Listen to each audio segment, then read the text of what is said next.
Hey guys, Brian Liebelt from Liebelt Guide Service. Today what I'm going to show you is two different ways to attach braid to your reels.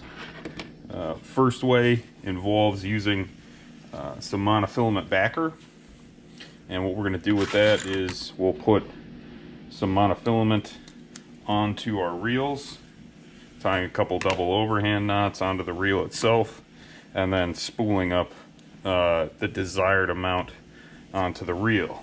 With this particular reel today, I'm not doing that, but I will show you how that is done.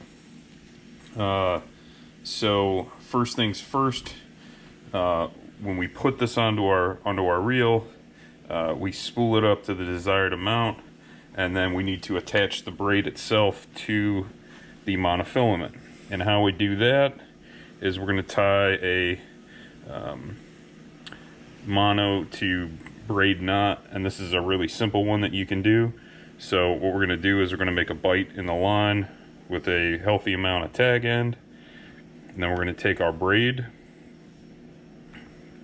we're going to stick it through the tag end or through the loop, and then we're going to give us, you know, a decent amount of tag end to play with. And then we're going to take our opposite hand and we're going to pinch that loop along with the braid itself. And then with our other hand, we're going to start wrapping around the monofilament with the braid. 3, 4, 5, 6, 7, 8, 9, 10, 11, 12. So then we're going to take, once we have our loops on there, we're going to take the tag end of the braid and stick it back through this loop up at the top of the knot. You can see it just like that. And then all we're going to do is we're going to start tightening that down. Sometimes you need to give it a little bit of assistance. And now we have a nice clean connection there. Nice strong connection. I'm going to test it. Oh, it's strong. Sweet. And then we're going to take our scissors and carefully cut the tag ends off. So this is the tag end for the mono. There we go. Got that tag end cut. And then I'm going to cut the tag end of the braid itself. This doesn't need to be super close. Hopefully you'll never make it down to the backing. It's just got to be strong enough to hold on there. And then of course, with this on my reel, I start making my way onto the reel. But today, what I'm actually doing on my smaller reels, I just go straight onto the spool.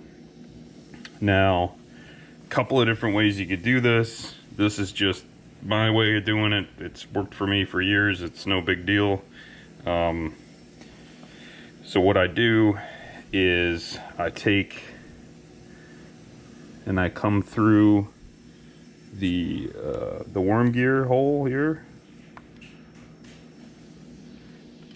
and then make sure I got enough tag end, and then you can actually see on the reel there's these holes.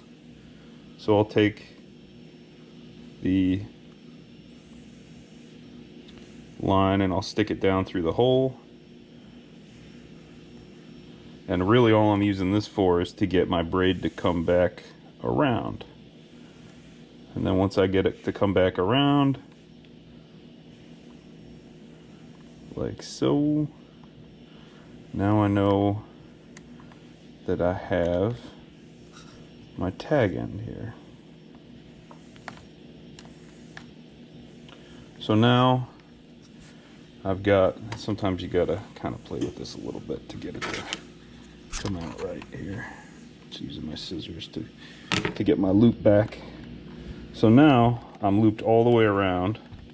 Now I like to start the worm gear all the way over on one side, because when I put down the electrical tape, the line for the most part is going to be on one side of the reel.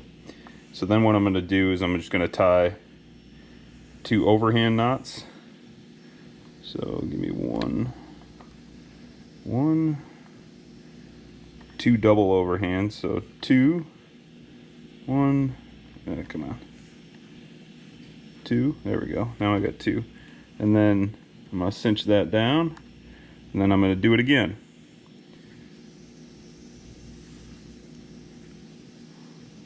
One, 2. All right, now, so that should give me a good enough knot to keep this thing on here while I put the electrical tape on. Then I'm just going to cinch it down. Now it's tight to it.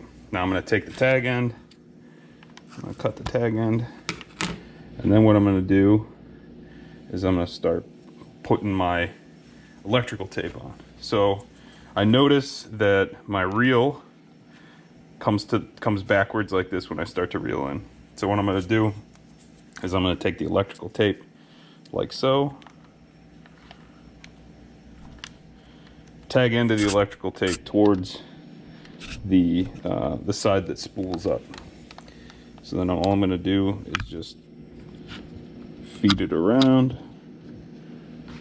and then kind of tighten it up. And as soon as I hit the other tag end, give it about half an inch, and I'm going to pinch it off.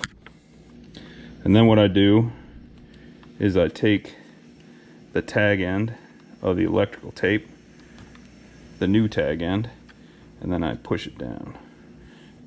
So I want to make sure that my line is in line with the worm gear. Perfect. All right, now I can start spooling this up. So I'll start spooling this up. And as you can see, I don't have any slipping. It's going on there nice and even.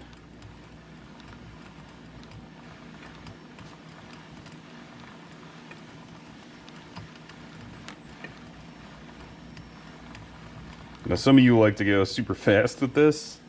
I don't. I like to have my line go on there pretty smooth. You start going faster and faster and faster, you start getting line that starts overlapping on itself. So just take your time with it. And when it starts overlapping on itself, then you can run into some issues with backlash. It makes it harder to get your backlash out, because no matter how good you are with a reel, with a casting reel like this, eventually you're gonna, not be so good with a thumb.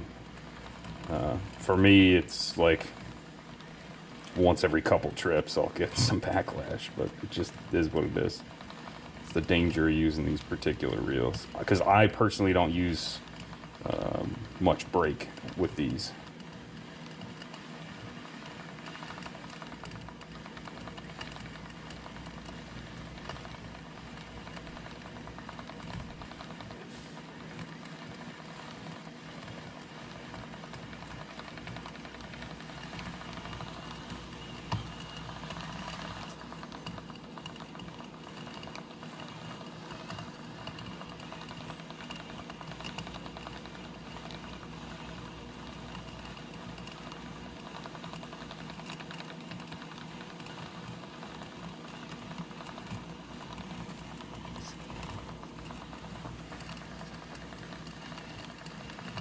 Well, as you can see, this is all going on there pretty nice and even. I'm happy with it. What I want to do is I'm going to get this thing about 1/8 of an inch to 1/16 of an inch from the top of the spool. I don't want to go all the way to the top of the spool. That can create some problems. So I'm going to give this thing a couple more cranks.